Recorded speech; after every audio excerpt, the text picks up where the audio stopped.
भैया, क्या काशी जाकर इस पिशाच की मुक्ति संभव हो जाएगी?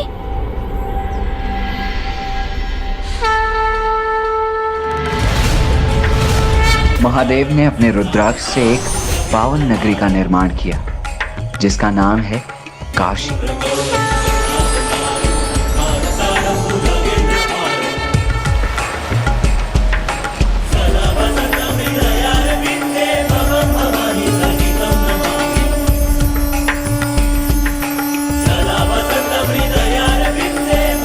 जो महादेव के संपूर्ण तेजों का सारभूत है, अर्थात स्वयं महादेव का ही स्वरूप है। अतिश दिव्य एवं सुंदर पुण्य नगरी काशी महादेव को इतनी प्रिय है कि वो स्वयं भी अंश रूप में विश्वनाथ मंदिर में निवास करने लगे। ब्रह्मदेव का एक दिवस पूर्ण होने पर भी काशी का विनाश नहीं होता, क्योंकि उस समय महादेव उसे अपने त्रिशूल पर धारण कर लेते हैं। शिव शंकर को प्रिय ये नगरी सदा आनंद और मुक्ति प्रदान करने वाली अति शुभ दिव्य एवं सुंदर पुण्य नगरी जो माँ गंगा के उत्तर तट पर स्थित है, जहाँ वरुणा और 80 नदियों का संगम माँ गंगा से होता है। किंतु मेरी मुक्ति के लिए कैसे और क्यों काशी जाना है, अभी तक आपने वो बताया ही नहीं। महादेव का निवास होने से हर लोक से आकर पुण्यात्माएं वहाँ बसने लगी, जिससे हर सांस में बस उनका ही नाम गूंजता था, महादेव। और तब महादेव ने ये घोषणा की कि काशी में जिसकी भी मृत्यु होगी उसे सद्गति प्राप्त होगी। महादेव, महादेव। क्योंकि काशी में प्राण त्यागने वाले का शीश माँ पार्वती स्वयं अपने अंक में रखती हैं और स्वयं महादेव उसके कर्ण में तारक मंत्र राम का उच्चारण करते हैं। राम, राम।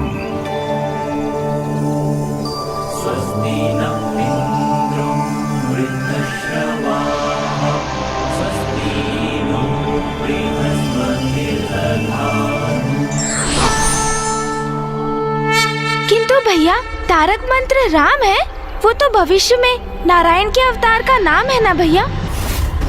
हाँ गणेश, नारायण के अवतार श्री राम भविष्य में पृथ्वी पर अवतरित होंगे,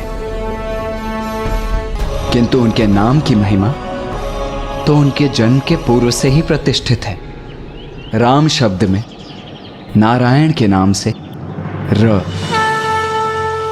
और महादेव के मंत्र ओम नमः शिवाय से म अक्षर सम्मिलित है, और यह महादेव और विष्णुदेव के एक होने का ही प्रतीक है। इसीलिए गुरु वशिष्ठ ये नाम एक दिव्य और पूर्व नियोजित रूप से महाराज दशरथ के प्रथम पुत्र को देंगे, जो मामा श्री विष्णुदेव के ही अवतार होंगे। और गणेश, राम नाम की तो ऐसी महिमा है कि पिताश्री तो सदैव राम नाम का ही जप करते रहते हैं। राम, राम, राम, राम। और राम नाम के उच्चारण के साथ ही वो जीवों को सद्गति भी प्रदान करते हैं। किंतु मेरी तो मृत्यु हो चुकी है, फिर मुझे वहाँ मुक्ति कैसे प्राप्त होगी? क्या हुआ? आप शांत क्यों हो गए? बताइए ना, कैसे प्राप्त होगी मुक्ति मुझे? तुम्हारा ये प्रश्न तो सर्वथा उचित है ज्ञानारी। तुम्हें मुक्ति प्रदान करना कोई सरल सहज कार्य नहीं होगा, क्योंकि जब तुम जीवित थे तो तुमने अनेकों पाप किए, ईश्वर की अवहेलना की, और उसी के कारण तुम पिशाच योनि में आए।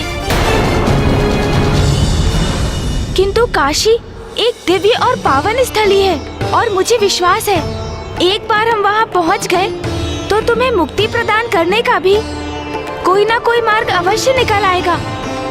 तो यहाँ की प्रतीक्षा करें। चलिए चलिए प्रभु, काशी चलिए प्रभु, चलिए चलिए प्रभु, चलिए चलिए।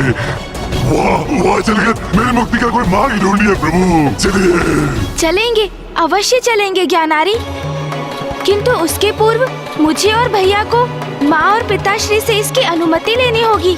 इसीलिए सर्वप्रथम हमें कैलाश लौटना होगा। जो भी करना है शीघ्र कीजिए, क्योंकि अब मैं इस पिशाच योनि में और अधिक समय तक नहीं रह सकता। अति पीड़ा में हूँ मैं। माँ, पिताश्री, हमें आपसे एक विशेष अनुमति चाहिए। किस बात के लिए विशेष अनुमति पुत्र? माँ, हमें काशी जाना होगा।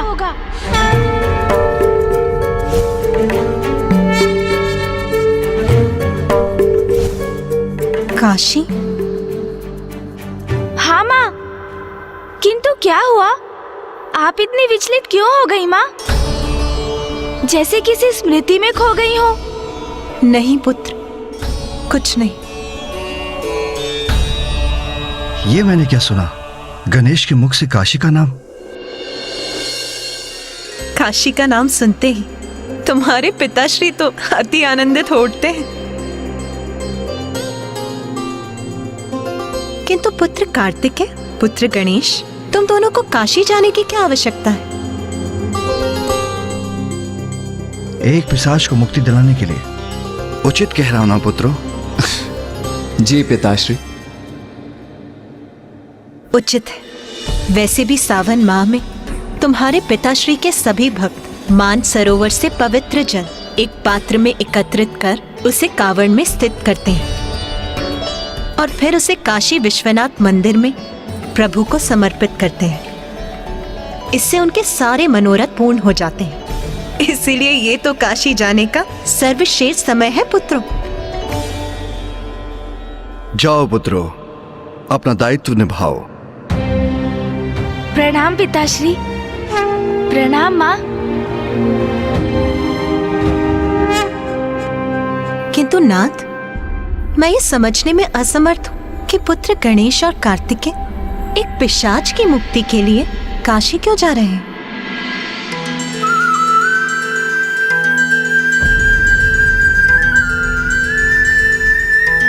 मैं समझ गई नाथ, ये सब आप ही की लीला है और मेरे विचार से अब समय आ गया है।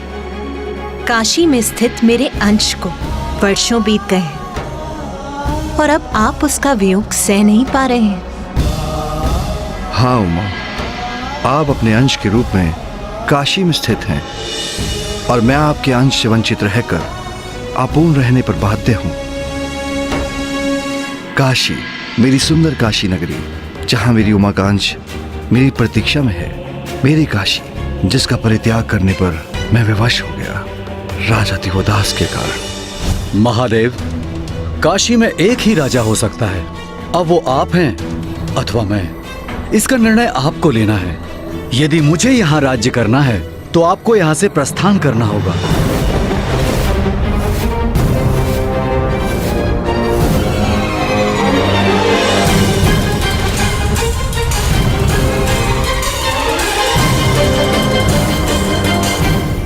उमा, मेरा काशी त्यागने का समय आ गया है, किंतु आपको तो यहीं रहना होगा, क्योंकि आपको अपने निवास पर दृष्टि भी तो रखनी है। किंतु स्वामी, स्वामी रुक जाइए स्वामी।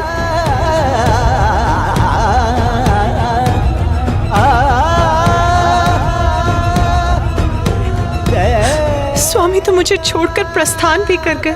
आपके अंश को काशी में पीछे छोड़कर मेरा अंश आपके अंश से विलग होकर मंदराचल में स्थित होने के लिए विवश हो गया, किंतु ये वियोग असहनीय है। जब तक आप लौटकर नहीं आते स्वामी, मैं इसी प्रकार ऊपर की ओर दिशा में देखकर आपकी प्रतीक्षा करूंगी। उस समय से उमा अपने आंशिक रूप में काशी में अकेली ही विराजमान है। वो वहाँ अपने भक्तों के लिए स्थित है, उन्हें दर्शन देकर उनकी मनोकामनाएं पूर्ण करती है, किंतु उनकी दृष्टि सदा ऊपर की ओर ही रहती है, इस आशा में कि उनके स्वामी अर्थात मैं उनके लिए कब लौटूंगा। हमारे एक होने का वो मधुर क्षण आ ही गया उमा, किंतु ये सब हमारे पुत्र गणेश के कारण ही संभव हो पा रहा है। अब हम यहाँ मानसरोवर के निकट क्या कर रहे हैं प्रभु?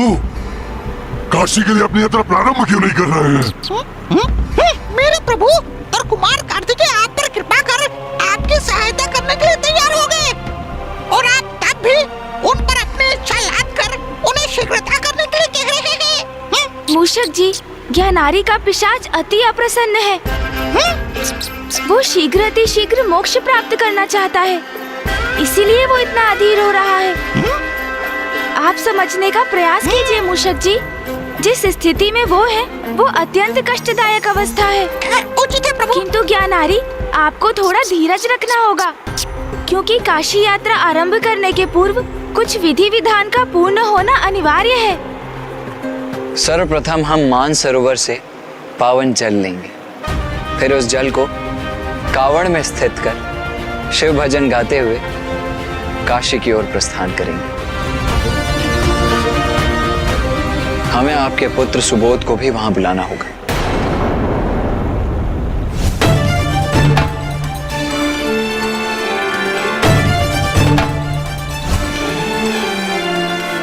क्योंकि श्राद्ध आदि कर्म पुत्र के द्वारा ही किए जाते हैं।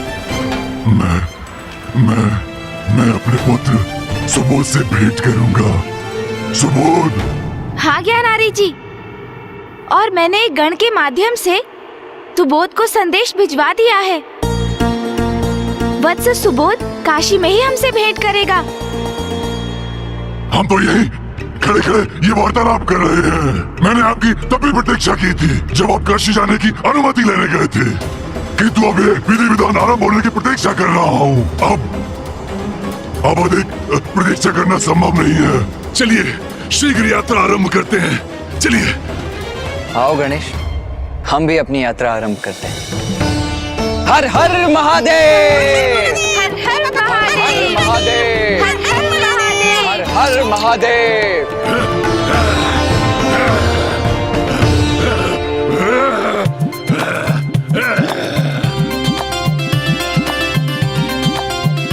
हर हर हर महादेव। हर हर हर हर महादेव। सब काशी जाए, चलो दर्शन पाए, बाबा को मनाए, कांवर को उठाए, उन्हें जल चढ़ाए, शिव भजते जाए।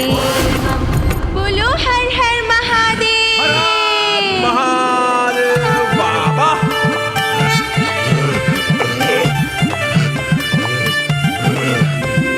शिव शंकर महादानी है, भोलेनाथ शिव शंकर महादानी है। त्रिलोकेश्वर त्रिपुरारी है काशीनाथ, त्रिलोकेश्वर त्रिपुरारी है। सुखकारी दुखहारी कैलाशनाथ, सुखकारी दुखहारी है। शिव शंकर महादानी है, भोलेनाथ शिव शंकर महादानी। शीघ्रता कीजिए, शीघ्रता कीजिए, मुझे मुक्ति चाहिए। मुक्ति चाहिए।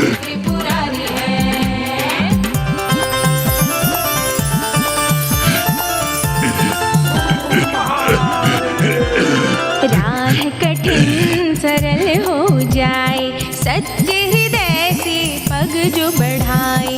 राह कठिन ये सरल हो जाए, सच्चे हृदय से पग जो बढ़ाए। कांवर जल कांधे पे उठाए, बाबा हो प्रसन्न शिवलिंग पे चढ़ाए। हर लेंगे दुख भारी अब विश्वनाथ, हर लेंगे दुख भारी रे। शिव शंकर महादानी है, भोलेनाथ शिव शंकर महादानी है। त्रिलोकेश्वर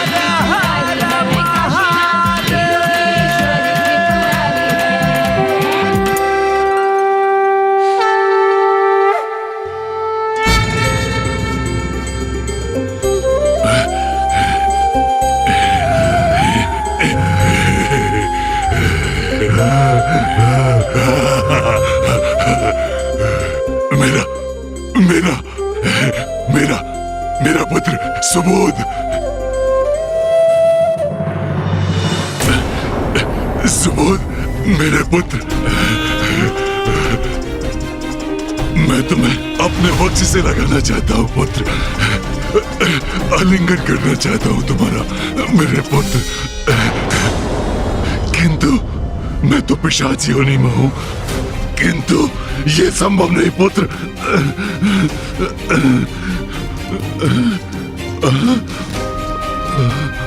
किंतु मेरा पुत्र मुझे ऐसे कैसे स्वीकार करेगा? नहीं, ऐसे तो वो मुझसे भयभीत हो जाएगा। नहीं, मैं उसके समक्ष नहीं जा सकता।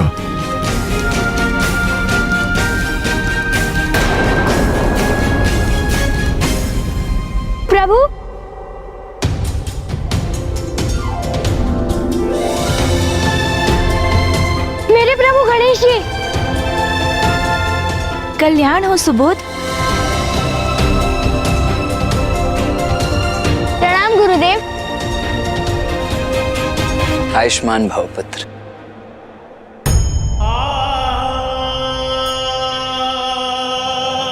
नहीं, मैं अपने इस रूप में अपने पुत्र के समक्ष नहीं जाऊंगा। उसकी दृष्टि अपने इस क्रूर विकृत पिता पर नहीं पड़ने दूंगा।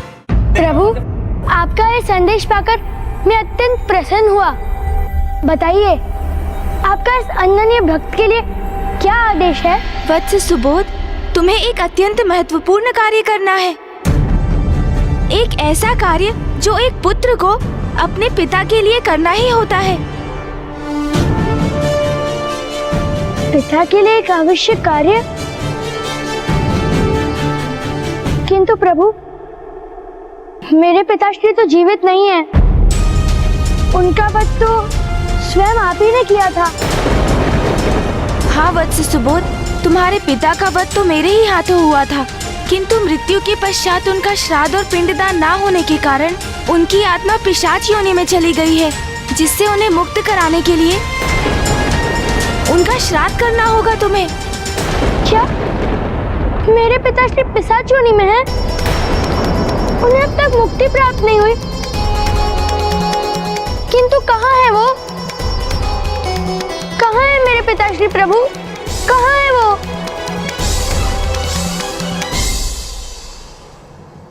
यहाँ।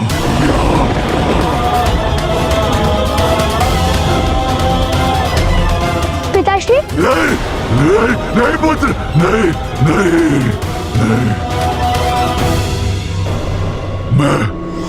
मैं तुम्हारा वो पिता नहीं हूँ जिससे तुम परिचित थे। अब अपने इस क्रूर और भयंकर रूप में मैं तुम्हारे समक्ष आने में संकोच कर रहा हूँ।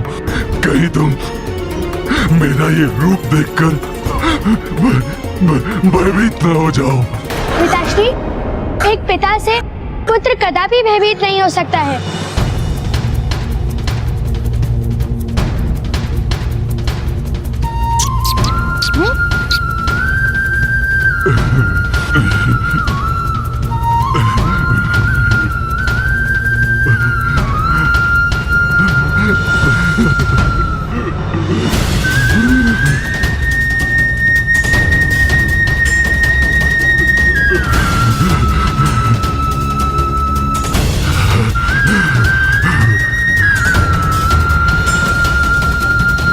पिताश्री, मैं आपके लिए सभी आवश्यक क्रियाओं को पूर्ण करूंगा। आपके प्रति अपना कर्तव्य निभाऊंगा, जिससे आपको इस योनि से मुक्ति प्राप्त हो सके।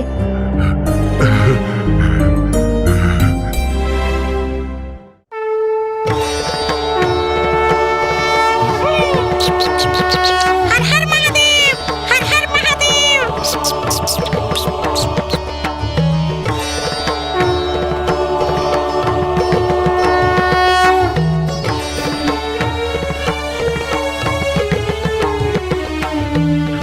कैसे मिलेगी? अर्थात मेरी मुक्ति। शीघ्र चलिए प्रभु, शीघ्र चलिए प्रभु। नहीं, हम ऐसे आगे नहीं बढ़ सकते। इस भूमि पर पांव धरने से पूर्व हमें इसका नमन करना अति आवश्यक है। ये भूमि तो अत्यंत पावन है, क्योंकि यहाँ मां स्वयं अपने अंश के रूप में विराजमान है।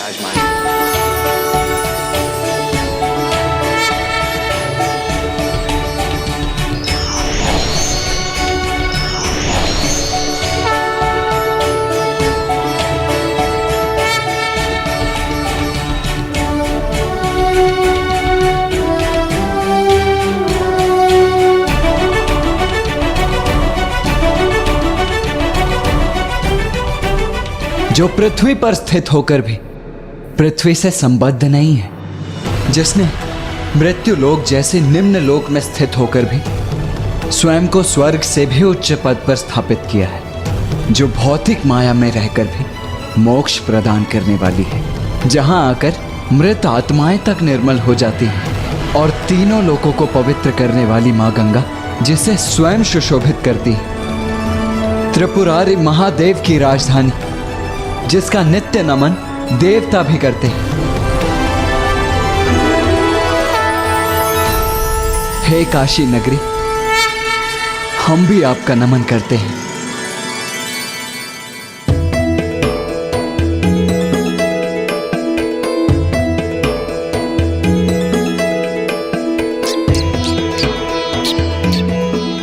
काशी शब्द का अर्थ है प्रकाश प्रदान करने वाली नगरी,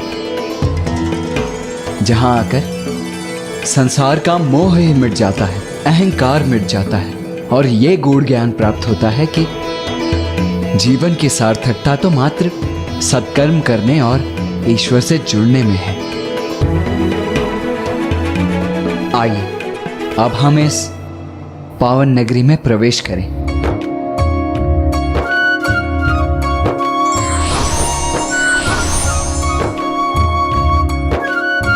हर हर महादेव, हर हर महादेव। आइए ज्ञानारी जी,